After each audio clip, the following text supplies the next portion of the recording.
Por favor, que suba ya Mabel Lozano, que tenemos muchas ganas de escucharos. Os dejo con estas dos mujeres extraordinarias.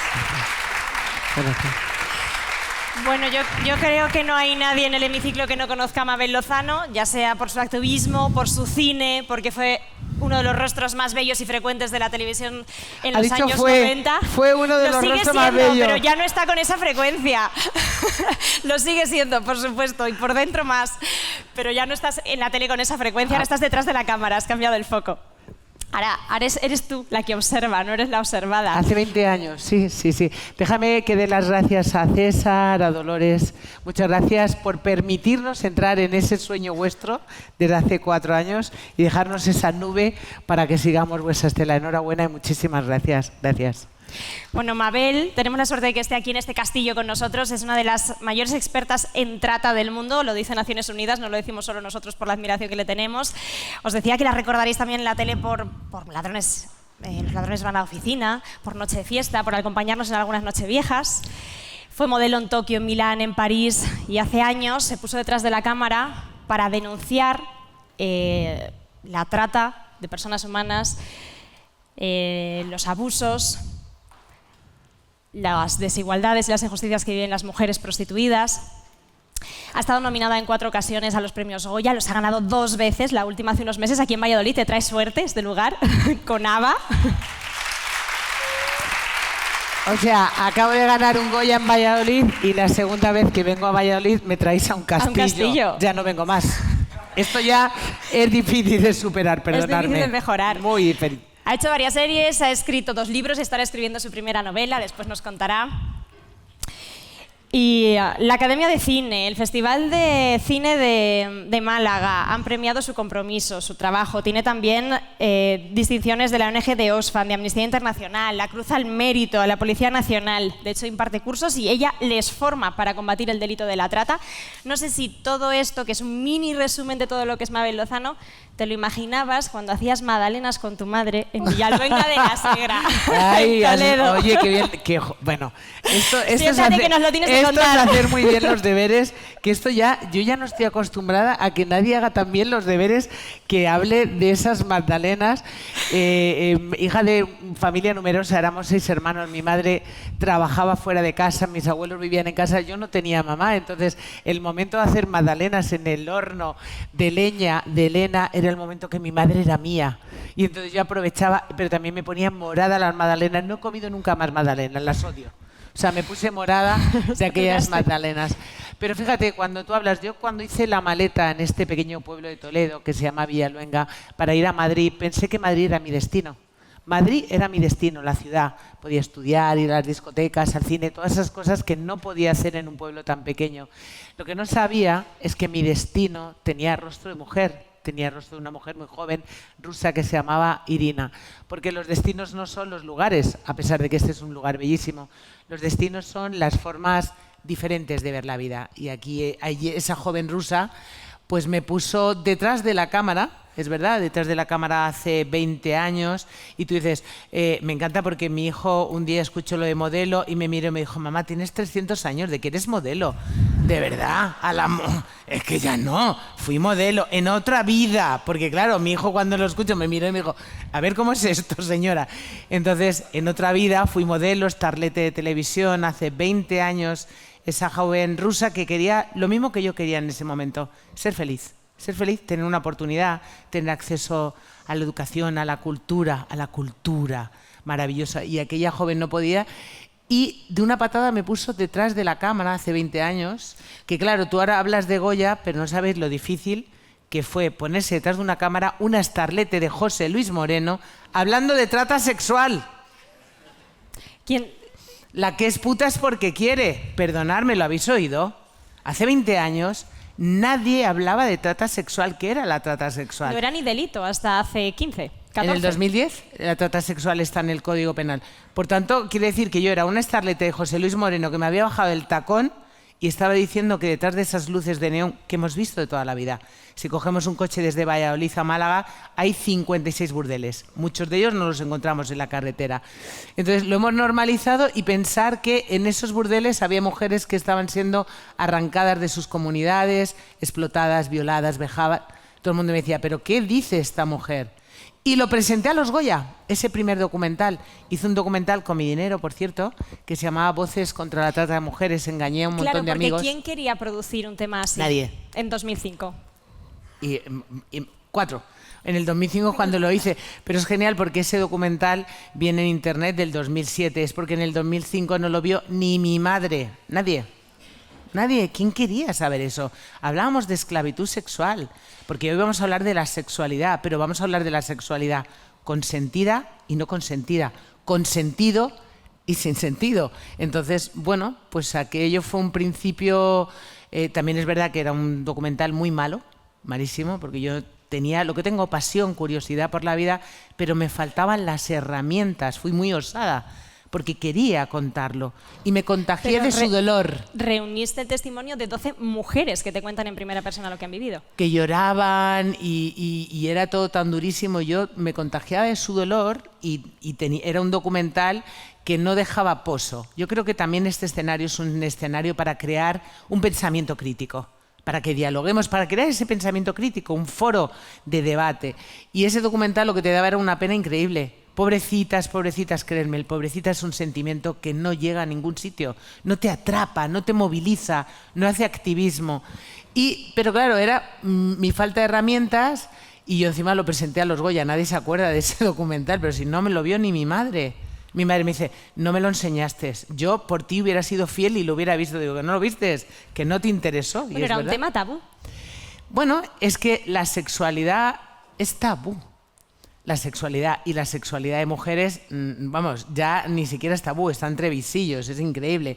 Entonces era un tema tabú porque abríamos una puerta para contar que esas mujeres que estaban ahí, que se supone que eran felices y que lo que más les gustaba es ganar dinero y tener relaciones sexuales, felaciones, etcétera, etcétera, con todos los hombres, pues estaban ahí porque querían, como todos, eran resilientes y querían comer y que sus hijos comieran.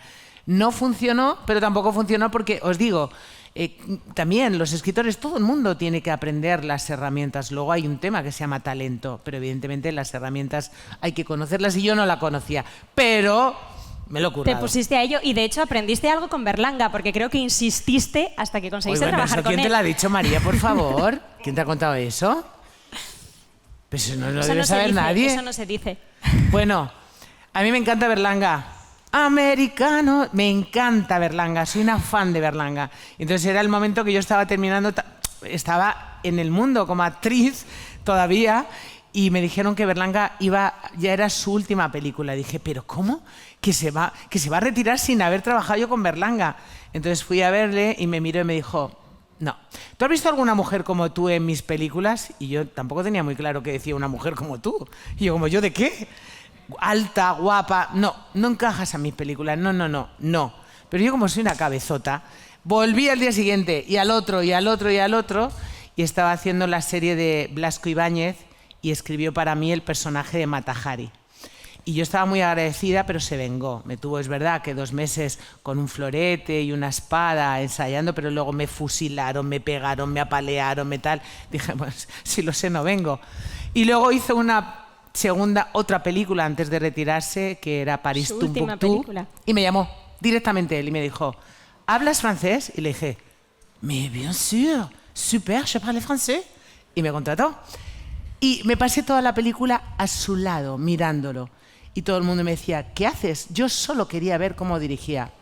Os digo una cosa que no lo sabe nadie y es el primer sitio donde lo digo. En enero voy a dirigir mi primera película de ficción, mi primer largo de ficción, y es una comedia negra al estilo de Verdugo, del Cochecito, absolutamente casi es un homenaje berlanguiano a una figura, un director que me gustaba mucho y, por supuesto, abordando los temas que yo abordo. María, te lo has empollado que te flipas.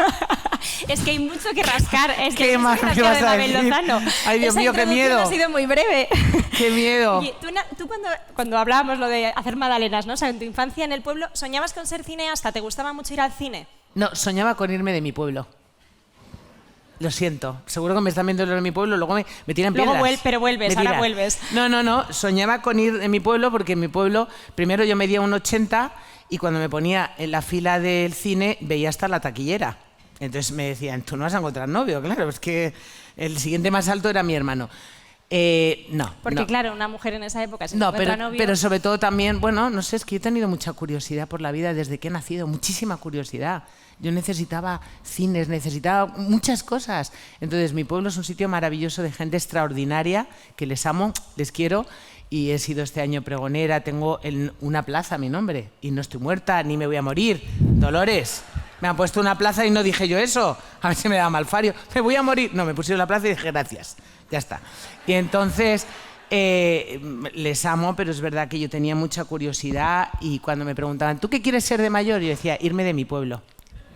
Porque quería hacer muchas cosas, porque quería viajar y de verdad lo hice. Me he pasado la vida viajando y Max y yo compartimos una amiga común a la que yo amo y adoro, que es Rosy de Palma, y ella dice una frase que me parece extraordinaria y que yo coincido con ella. El mundo no tiene fronteras, las fronteras son gastronómicas. Aquí coméis un lechazo que te mueres y en mi tierra unas perdices que ni os cuento. Claro, es así, no hay fronteras. El mundo es abierto, es plural, es diverso, es maravilloso. Entonces yo quería verlo porque a mí, yo leía todo. Había una biblioteca móvil que de repente cuando yo llegaba me decía, Isabelita, si ya te lo has leído todo. Yo quería saber, quería viajar, todo eso que en mi pueblo era muy pequeñito, ¿dónde están todas estas cosas que aparecen aquí? Y yo quería olerlo. Para mí el olfato es muy importante, olerlo, cómo huele la India, cómo huele el Tíbet, cómo huele.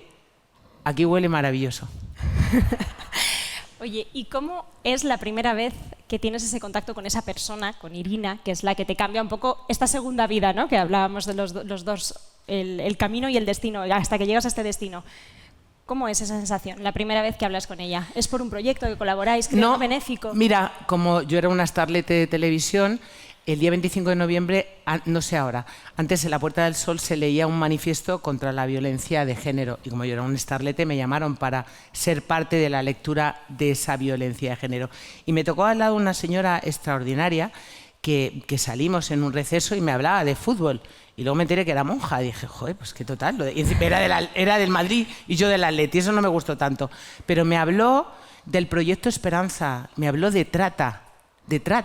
¿Habías oído hablar alguna vez? Bueno, pero me sonaba como a la mayoría de los jóvenes hoy día. María, tú preguntas a cualquier chaval de 14 años qué es la trata y le suena totalmente extracomunitario, le suena fronterizo. No está en su vida. Hablamos de esclavitud.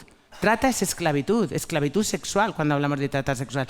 Yo no tenía ni idea de que eso podía estar ocurriendo. A la salida de mi pueblo hacia Madrid había un puticlub que se llamaba La Ponderosa. Yo la había visto siempre y nunca me había preguntado en qué situación estaban esas mujeres, si querían estar ahí o no. Y por supuesto no había pensado que si ese puticlub estaba ahí es porque las personas que estaban cerca lógicamente consumían, pero soy de una región, Castilla-La Mancha, que tenemos un número de burdeles brutales, por tanto lo había visto. Entonces me habló de esto y fue muy generosa, me dijo, ¿quieres conocer el proyecto? No sé, me vio con cara. Es curioso porque yo de pequeña siempre había pensado en aquellas mujeres, porque nunca las había visto caminar por la calle. Yo cuando era pequeña no existía la trata sexual en nuestro país. La trata sexual aparece con las Olimpiadas de Barcelona, la Expo de Sevilla, cuando hay dinero para vicios. Un poco fue cuando los proxenetas españoles aprendieron de los portugueses y empezaron a traer mujeres, en principio colombianas. No existía la trata, pero en cambio aquellas mujeres no caminaban por mi pueblo, que era el más cercano a aquel burdel. Probablemente por lo que podéis imaginar, el estigma, la vergüenza, pero los hombres que estaban por ahí evidentemente consumían. Claro. Entonces, pero lo había pensado, entonces fui a conocer a aquella mujer y vi a una chica rubia preciosa por dentro y por fuera con los ojos azules que lo único que quería era ser feliz y había venido con un chico, un método que sigue existiendo, que se llama Loverboy. Así captan todas las redes del este. Chicos que van, bueno, que enamoran, no a cualquiera, no van a la puerta de las universidades de medicina, ven en las comunidades las mujeres que son más vulnerables por violencia, porque tienen niños pequeños, las enamoran, las trasladan y las venden. Y fue su caso, llegó a un burdel en Madrid, a las afueras de Madrid, primer mundo, España. Vosotros pasáis cuando venís, si venís desde Madrid a Valladolid en coche, pasáis por ese burdel que sigue estando abierto. Y cuando llegó vio que a su novio le daban un sobre, ese sobre contenía 3.000 euros, la vendió, la había vendido como se vende un bolso, la cosificación de un ser humano. Y esa historia me pareció tan terrible que dije, yo quiero contarla. Y efectivamente yo estaba delante de la cámara, no detrás. Y lo conté. Y pensé, bueno, ya está, pero ya no está, ya lo tengo en el ADN. Yo soy un activista. Realmente mi cinematografía es prácticamente está vinculada, es la espalda, la espina dorsal de mi filmografía es la trata sexual, la prostitución, la pornografía. Pero fijaos que yo me fui a rodar un documental sobre los linchamientos y los asesinatos de civiles en la zona del narcotráfico en Bolivia, y estuvimos en una zona complicadísima, vimos cómo quemaban vivos a unos jóvenes. Y yo salía de aquello, que salíamos y todo el mundo estaba espantado, y yo me iba a los recursos a preguntar a las mujeres cómo es el tema de la trata. Quiero decir que en mi caso no solamente soy una cineasta, yo soy una activista. A mí me resulta complejísimo pensar que mientras estamos aquí en este lugar tan maravilloso, en Valladolid hay pisos de prostitución. Hay mujeres que han llegado aquí y que no pueden salir, que están siendo esclavizadas, que no la han elegido. Cuando hablamos de sexo, hablamos de deseo.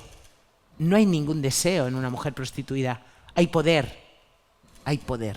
Porque la prostitución, te iba a preguntar si es una cuestión de placer o de poder.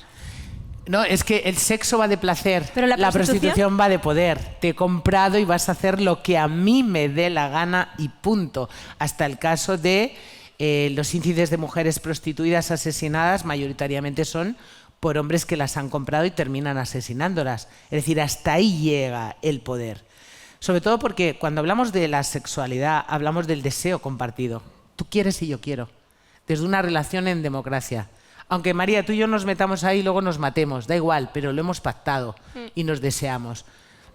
En la prostitución no hay un deseo compartido. Son mujeres que están porque no tienen otra alternativa, que en muchos casos duermen en esas camas donde 20 hombres han sudado encima de ella y en ningún momento lo han deseado. No quieren estar ahí ni con esa persona.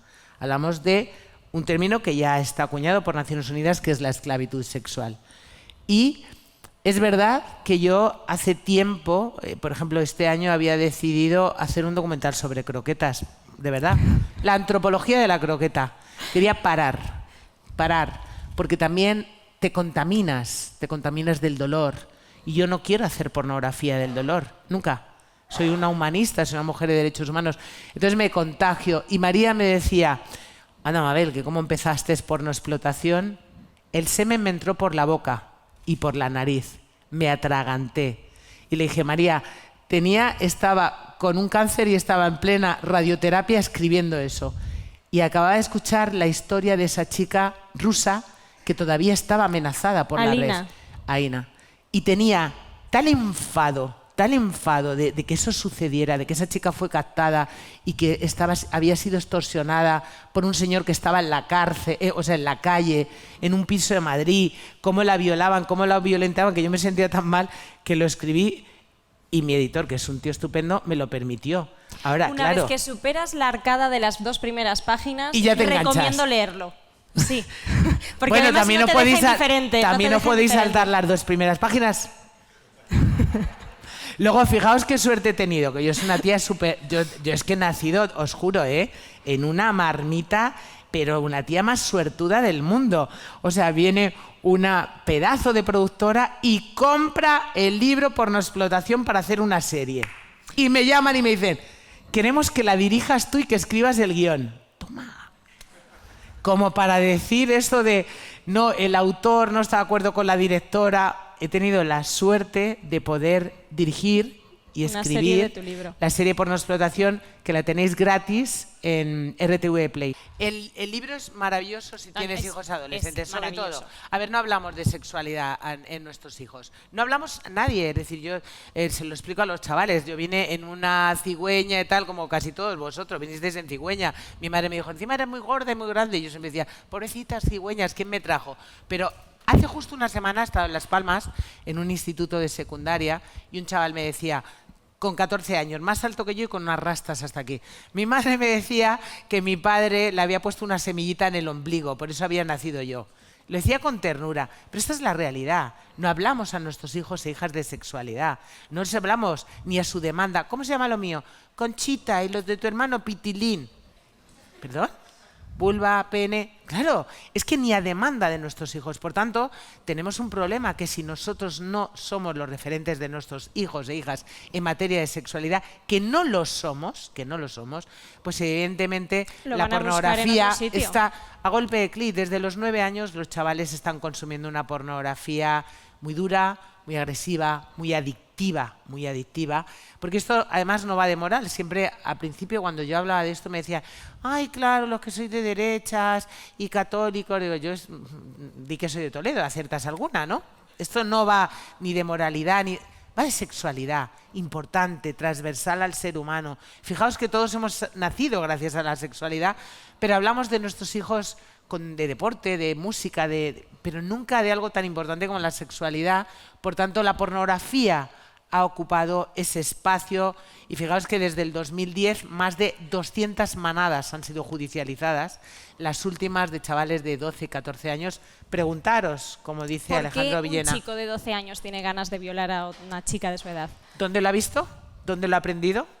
En la pornografía. Uno de los vídeos más vistos en Internet, con más de 340 millones de visitas, es precisamente una violación grupal de una chica en un bosque. Pero fíjate, al más puro estilo de la pornografía, no solamente quieren cometer ese delito, que es un delito, ¿no?, por la impunidad, la cohesión de grupo, sino que son tan idiotas que además la fechoría no termina hasta que no lo comparten.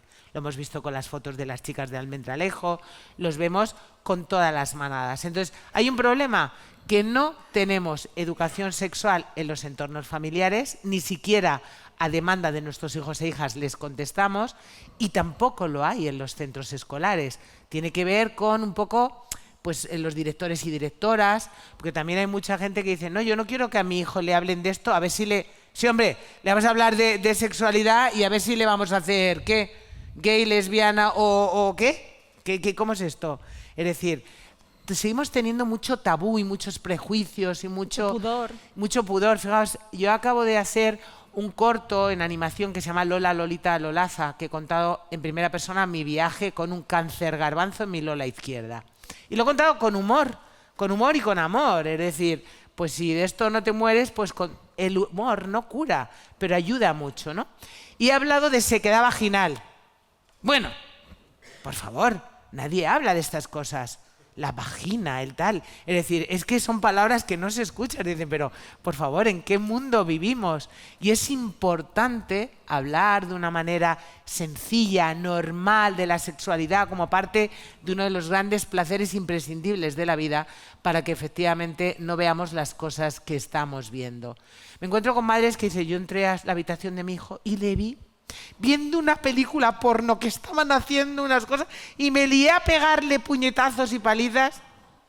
Dices, ¿pero por qué? Pero claro. Y también me encuentro la negación. Seguramente que vosotros y vosotras, vuestros hijos no ven pornografía. Los míos, que son muy normales, y sí la ven. Todos los chavales son nativos digitales. Todos llevan esto. Esto no es otra cosa que un pequeño cine porno en el bolsillo. Y lo llevan, por desgracia, cada vez a más temprana edad. Por tanto, cuando están construyendo su sexualidad, tienen curiosidad. Teta, culo, chocho. Y lo quieren buscar porque están construyendo su sexualidad. Es la propia web quien les redirecciona a contenidos y a web tan bestias como es Pornhub, la americana Pornhub. Entonces, bueno, la pornografía normaliza la violación y lo estamos viendo en la calle. Así que hay que hacer dos cosas ahora mismo. Es educar y, por supuesto, legislar para que los más pequeños no lleguen a contenidos que les hacen daño cuando están construyendo la arquitectura cerebral. Viendo lo que cuentas en pornoexplotación y en la serie, ¿qué línea separa el porno de la prostitución? Si es que hay alguna que lo separa. No, el porno y la prostitución es lo mismo, María. La pornografía es la prostitución 2.0. Es la prostitución filmada. La prostitución filmada. Pero socialmente, ahora ya hemos aprendido o ya hemos visto que la prostitución está mal, pero la pornografía habrá mucha gente que te diga, bueno, a ver, porque la prostitución está mal porque detrás de la prostitución en muchos casos está la esclavitud, está el cautiverio, está la violación, está la vulneración de derechos fundamentales, ¿vale? Y detrás de la pornografía todo es prostitución filmada. Es así, es tal cual. Nosotros en la serie, si la veis, lo hemos explicado muy bien y además a través de testimonios reales. Hombres actores de pornografía, encantados de conocerse, porque un actor porno es un tío que está encantado de la vida. Tiene un miembro como una Coca-Cola de 1,5 litros. Es muy activo sexualmente.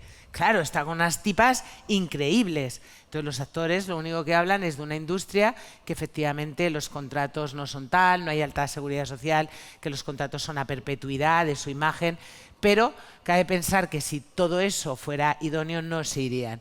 En el caso de ellas, no, ellas tienen el estigma de la prostitución. De hecho, bueno, pues sabéis que hay muchas mujeres pornostar americanas que se han suicidado. Y si veis y pensáis en los dos actores porno muy conocidos en nuestro país, ¿los conocéis? ¿Sí? ¿No? Bueno, uno seguro, ¿no? Y el otro también, ¿no? Nacho y Jordi el Niño Pollas. Estos son los dos actores españoles muy conocidos. Pensar el equivalente en mujer. No existe. Ellas llegan y se marchan, tienen ese estigma de la prostitución y se queman. Entonces, lo que importante que los chavales no viven en una burbuja. Yo creo que más que prohibir hay que educar, es muchísimo mejor. Y no viven en una burbuja y hay que decirles la realidad. ¿La pornografía es eso? ¿Es sexo? Sí. Sí. Es que yo encuentro a muchos compañeros y compañeras que dicen que no es sexo. Pero es mal sexo. Es la comida basura del sexo. No tiene nada que ver. Y yo creo que con los chavales hay que crearles un pensamiento crítico para que lo vean de otra manera. Sobre todo porque están viendo miles de contenidos, miles de gigas de mujeres que le dicen no quiero, me duele, no. Y eso sube el deseo de los hombres. Luego te va a gustar, tontita. Fijaos que en este vídeo de la violación de esta chica en un bosque, el play está sobre la nariz de esta joven que tiene la cara totalmente deformada. Del miedo que está pasando. Pues si le va a gustar, como a todas, al final la va a gustar. Entonces estamos construyendo una generación que también lo tiene muy difícil porque, fijaos, un chico que está viendo un supermercado de cuerpos 24/7, altas, bajas, con más tetas, con menos tetas, rubias, morenas, un supermercado de cuerpos 24/7. ¿Cómo sale luego a la calle? La calle no es un supermercado de cuerpos, se lo tiene que currar, tiene que seducir. ¿Dónde va? A la prostitución. Vemos que chavales con 20 y pico años están acudiendo al sexo de pago porque es muy barato afectivamente y es muy barato económicamente. Entonces vemos que esos chavales es el relevo generacional del consumo de sexo de pago porque la pornografía es un incentivador de la prostitución. También están viendo la pornografía las mujeres. Antes las mujeres no veían pornografía. Las chicas jóvenes también ven pornografía, un 37%. Y también pueden pensar que a ellas les guste determinadas cosas. O les tenga que gustar. Claro, y les tenga que gustar. Fíjate, el otro día estaba en la calle, en Madrid, que estábamos rodando una cosa y veía a muchos chicos con las marcas, que no sé si sabéis, las marcas negras de hasta dónde has metido el puño, por el ano o por la vagina. Y dices, ¿cómo es posible que esto esté ocurriendo, no? Pero es eso, perdonad, no os estoy alertando. Yo creo que con nuestros hijos e hijas no hay que preocuparse, hay que ocuparse. A su demanda, hablarles. La sexualidad es importante. Y este tráiler asusta mucho, y María os asusta mucho, pero no. No, yo no asusto, digo que es duro, pero que hay que verlo, recomiendo que se lea. Yo creo que es una herramienta básica y además hecha a conciencia con una investigación exhaustiva de muchos años, y la serie la deberíais, si tenéis hijos adolescentes, sería muy bueno que lo vierais. Esta niña colombiana que viene a Madrid y que es captada y que es prostituida aquí al lado, en un piso en Palencia, enfrente de la catedral. No sé si es uno de los que más con todo lo que has escuchado y a todas las mujeres a las que has escuchado, ¿qué más te ha impactado a lo largo de tu carrera? Bueno, a ver, todos. Es que yo creo que no se puede, pero por ejemplo me impactó muchísimo el testimonio del hijo de Yamilet Giraldo, del documental con el que yo gané mi primer Goya, Biografía, el cadáver de una mujer, que él iba con su mamá cuando la asesinaron a tiros en un pequeño pueblo de Pamplona, por haber denunciado al proxeneta que la había captado y trasladado. Y él iba al lado de su madre, era su madre, él ni siquiera sabía que su mamá había sido víctima de trata ni nada, y la asesinaron a tiros. O sea, escucharle, además ese niño lo había verbalizado muy poco, su dolor. O sea, lloraba como en los dibujos animados, con las lágrimas así que le fluían sin más desde su cara. Yo tuve que poner ovejas, estábamos en el monte y tuve que poner ovejitas con cencerro, que no había ovejas, porque todo el equipo llorábamos con él. Y luego lo de Ava, pero fijaos lo que cuentaba. A ver, una niña con una mochila terrible, menor, que la daban de desayunar sopa y drogas, que jamás la duchaban. Y la compraban todos los días 20 hombres en un piso frente a la Catedral de Palencia. No sé si los hombres rezaban primero o después de violar a esta niña. Lo que hay que preguntarse, efectivamente esto es un grandísimo delito. Es decir, Naciones Unidas dice que la trata, la prostitución ya ha adelantado al narcotráfico. Solo por encima está el tráfico de armas. Está claro, es un negocio muy lucrativo porque además está vehiculado con las drogas, con el alcohol. Pero preguntémonos, esto tiene una ley. La ley de la oferta y la demanda. ¿Por qué captan a niñas como Ava? Porque hay demanda. Porque hay hombres, 20, que van todos los días a comprar a esta niña. Es decir, ¿cuál es el deseo ahí?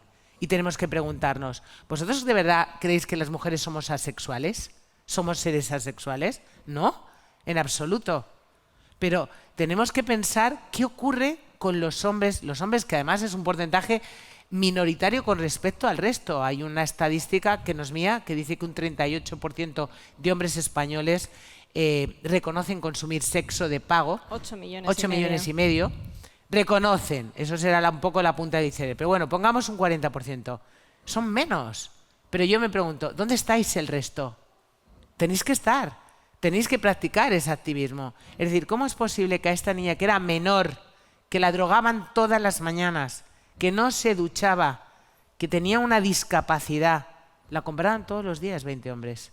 O sea, esa es la pregunta, y eso también tiene que ver con la educación, con no normalizar la prostitución de ninguna manera.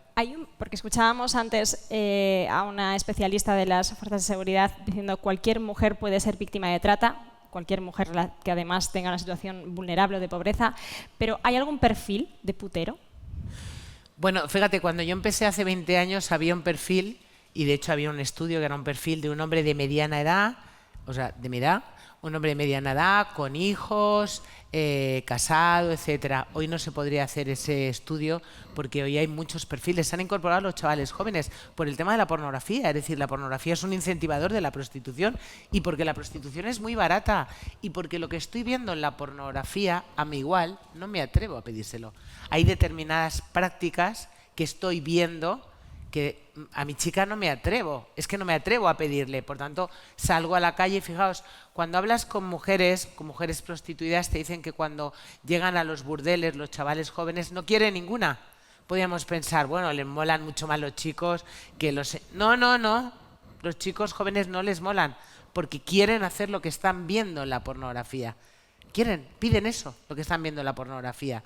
Y luego tener en cuenta, os decía que ellos están saliendo a buscar eso, pero también se deprimen, porque claro, ellos están viendo unas medidas de hombres que no son las normativas, y ellos no son así. Es como ahora como me desnudo yo y que me vea mi novia. Y ellas lo mismo. Es decir, cuerpos que tú estás viendo en la pornografía que no son cuerpos normales. Entonces estamos viendo con las chicas también como vemos que hay problemas en ese sentido. Vemos como los jóvenes idealizan plataformas como OnlyFans porque piensan que el intercambio o la venta de vídeos con contenido sexual pues vas a ganar dinero y no pasa nada. Y nada es inocuo. Es decir, una vez que un vídeo se sube en línea, nunca jamás lo vas a recuperar. Fijaos que los grandes contenedores americanos son contenedores como Pornhub, canadiense-americano, su base está en Luxemburgo por un tema de paraíso fiscal y sus servidores están debajo del mar. Nunca se va a recuperar ese vídeo. ¿Alguna vez has sentido miedo o te has sido amenazada por alguno de los contenidos que has estado haciendo por los documentales? Porque al final, como estabas diciendo ahora mismo, la prostitución mueve muchos millones en España y en el mundo. Bueno, nos ha ocurrido cosas rodando sobre todo en Latinoamérica, pero bueno, cosas pues normales, pues estar rodando en sitios muy peligrosos. Y lo que pasa que yo soy muy yonki, necesito la dopamina y me da mucho subidón. Lo que pasa que luego cuando rodeé a estos chicos que estaban siendo quemados vivos en una plaza en el pueblo, rodeado de gente que gritaba, vine y tardé mucho tiempo en montar ese documental que se llama Tribus de la Inquisición, que estuvo también nominado a los Goya. Y tardé mucho en montarlo porque no sabía cómo montarlo, porque había luego estado con la madre de esos chicos quemados y me hablaba del olor de la carne de sus hijos quemados. Y cuando lo estaba montando, llamé a mi marido, que es productor de cine, y le dije, ¿qué te parece? Y me dijo, espeluznante, ¿qué hacías tú ahí? ¿Tú no te acuerdas de tus hijos cuando estás ahí? ¿Y tus hijos? Y es verdad, pero también tengo que decirte, yo sería muy egoísta de contar cosas chorradas que nos han pasado cuando a Yamilet Giraldo la asesinaron en un pequeño pueblo de Pamplona por denunciar al proxeneta que la había captado y violado cuando tenía una vida. Ella tenía una vida, había tenido hijos, estaba con un hombre que la amaba, tenía trabajo y denunció a ese hombre y eso le costó su vida y denunció por sororidad para que no le ocurriera a otras mujeres. Y es tan extraordinario que cualquier cosa que yo contara pensaríais, ¡guau, Mabel es estupenda! No, no, Yamilet Giraldo, qué extraordinaria mujer, su generosidad y su valentía le costó la vida y que sus hijas no la conocieran. Eso responde a la pregunta que muchas veces nos hacemos cuando escuchamos estas historias o cuando vemos estos documentales, que es ¿por qué no denuncian? Bueno, porque a veces cuesta la vida. Bueno, a ver, denuncian porque denunciar en España es una mierda, es que no ganan nada. Te quiero decir, es que no, es que Yamilet Giraldo era una testigo protegida. Es decir, no ganan nada, es que es así, es decir, estamos luchando para que tengan los mismos derechos que las mujeres víctimas de violencia de género, para que realmente haya una ley integral contra la trata con auténtica perspectiva de género, que las proteja, que las vista de derechos. Porque nosotras, María y yo, estamos hablando de las mujeres más desnudas de derechos. Cuando hablamos de prostitución, nuestro imaginario, debido al cine, a la literatura, nos lleva a la desnudez de los cuerpos, al tanga, al tacón. Pero hablamos de seres humanos totalmente desnudos de derechos.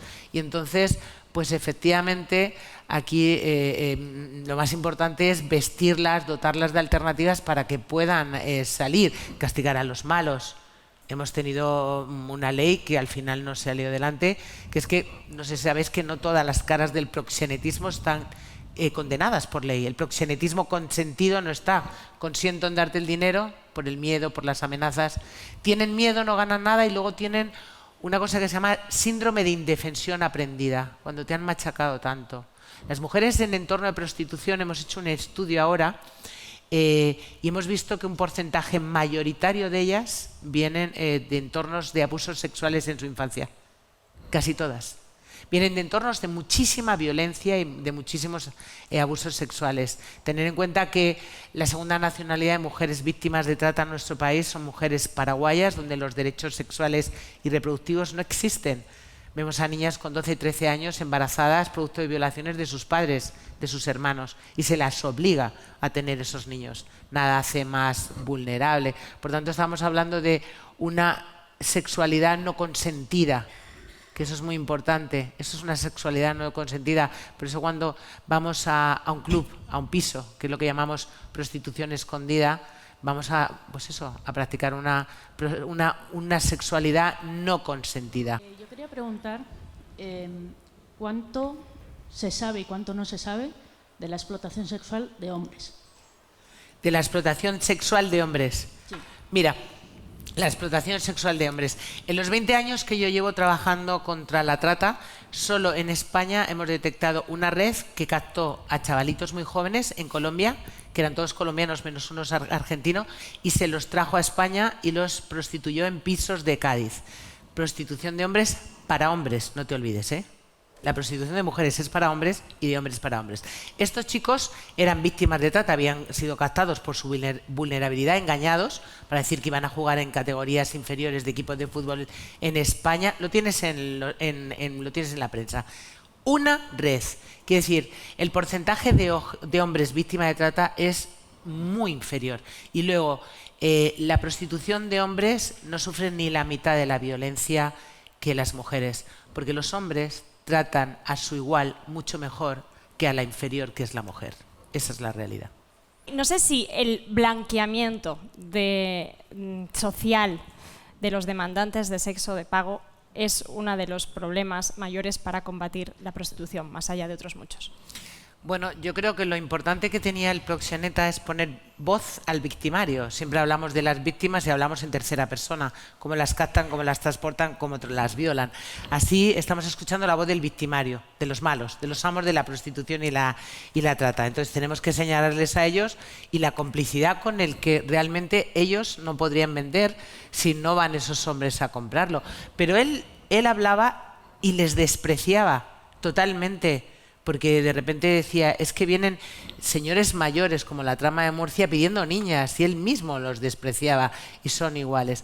Bueno, el proxeneta ahora mismo estamos haciendo el desarrollo de la serie de ficción junto con la productora de Rodrigo Sorogoyen, y estamos escribiendo los guiones con Isa Peña, que ya sabéis que es la guionista de Rodrigo Sorogoyen. Y que trabajó contigo en Y Ava. también ha trabajado conmigo en Ava, y estamos haciendo esta serie para llegar a los jóvenes, ¿no? A través de, bueno, pues la ficción. Pero esto lo que decía es, bueno, pues la captación. Pero fíjate, a propósito de Ava, yo nunca había hablado de mujeres prostituidas con discapacidad, pero cuando hablaba con el músico durante casi 4 años para escribir el libro, El proxeneta, yo le decía, ¿qué perfiles de mujeres buscáis? Entendiendo que no hay perfiles, los seres humanos somos todos diferentes.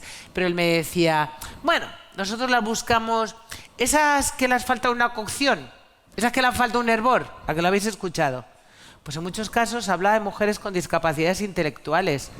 Y eso es lo que buscaban. Vemos que vienen mujeres nigerianas caminando desde Nigeria durante años y las violan una y otra vez, las venden una y otra vez. Y entonces cuando vienen han desarrollado esquizofrenia, una enfermedad que tenemos todo latente. También esa vehiculación con las drogas, con el alcohol.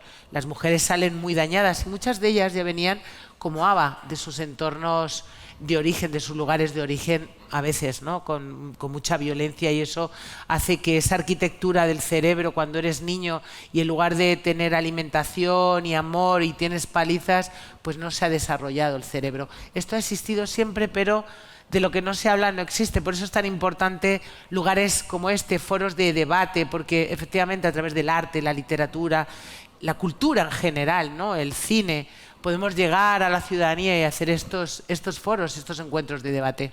Contar lo que está ocurriendo. No sé si hay alguna última pregunta antes de que terminemos.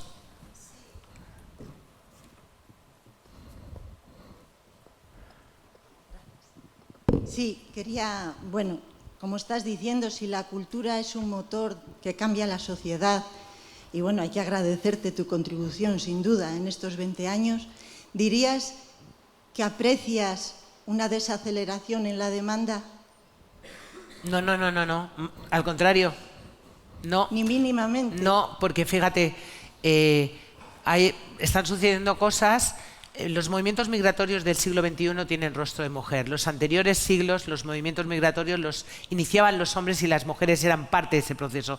Hoy en día lo hacen las mujeres buscando una oportunidad. Vemos lo que pasa en Venezuela, lo que pasa en Colombia. Tenemos una guerra en Europa. Entonces, eso hace que son lugares donde las mujeres salen buscando esa oportunidad. Vemos ahora mismo que yo acabo de venir de Colombia y me he reunido con la vicepresidenta del gobierno. Hay una mafia, el Tren de Araujo, muy importante, venezolana, que ha desplazado a las mujeres colombianas en situación de prostitución, que han llegado a miles en nuestro país. ¿Y qué ha pasado ahora? Pues de ese perfil de hombre de mediana edad que iba de vez en cuando al club y tal, se han incorporado los jóvenes. La prostitución es muy barata y lo que estoy viendo en la pornografía lo quiero practicar. Entonces, no os asusta a los 14, no, pero los 20, 20 y pico se han incorporado, porque hay cientos de pisos, no solamente en los burdeles a la luz de la luna, que es donde están los chavales porque es lo más barato. En calle se negocia por el cuerpo. Entonces, ni ha descendido la demanda en absoluto y nos encontramos que a la prostitución y a la trata le afecta a todo. Si hay dinero para vicios. Y si no hay dinero, que hay pobreza, que hay guerras, Las mujeres tienen necesidad. Tú vas a Latinoamérica, a lugares donde si eres muy pobre, desde que eres pequeña vas a escuchar que siempre puedes ser puta. Entonces no hay esperanza. Sí, claro, hay toda la esperanza del mundo, toda, pero toda. ¿Cómo es la esperanza? La formación, la información que tú les des a tus hijos, cómo tú eduques a tus hijos y a tus hijas, y luego los legisladores, legislación. La prostitución en ninguna parte del territorio español es un delito, y detrás de la prostitución en muchos casos está la trata, está la violencia, está la explotación, está la vulneración de derechos. Por tanto, ese es un camino que hay que recorrer, igual que tienen que recorrer el camino de que un niño de 9 años o de 7 años lo primero que haga es entrar y ver una violación, porque normaliza la cultura de la violación. Por tanto, eso es un tema que tienen que hacer nuestros legisladores, que ya les vale porque ya hace rato que lo tenían que haber hecho. Claro. Por tanto, quiero deciros que voluntad política... Cero. Nada. Mabel Lozano, muchas gracias por tu testimonio, por zarandearnos un poco y por darnos un poco de esperanza con el cine que haces. Muchas gracias. Gracias. Un aplauso para ella.